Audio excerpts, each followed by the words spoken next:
Hi guys, may gabi. So, karon medyo nag-uol kay kuna kay sukod kay hapit na gyud mahuman ang June.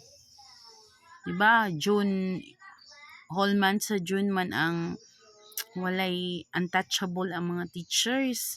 So karon medyo nag-uol na kog sukod kay hapit na gyud mahuman ang June. Touchable na po din ang mga maestra. So, okay ra po na para at least maka-exercise mi. Kay kapoy na po ko sa balay, sige higda, sige laba, sige higda. Maglaba, magluto, maghigda, magatiman sa mga bata.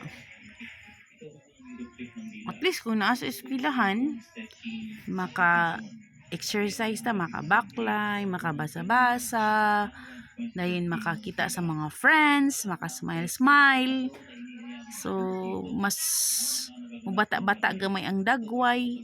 Kaya kung naka sa balay, magsige ra pug kag pangasaba si mo mga anak. So, munang nalipay ra pug ko nga hapit na pud ang June. Kaya at least ma-exercise na pud ang atong mga brains. Kay medyo na isa ka bulan jud nga medyo na walay mga inputs ba nga mga kabaghuan ang mga utok. So, medyo ma-upgrade tagamay, no?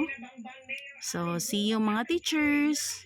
Mga pila na lang ka days, mga hapit na jud. 4 days naman na siguro or 5 days na lang, no? 26. Oh, 4 days na lang jud di ay.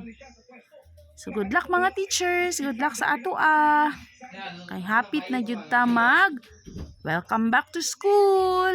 Bye-bye.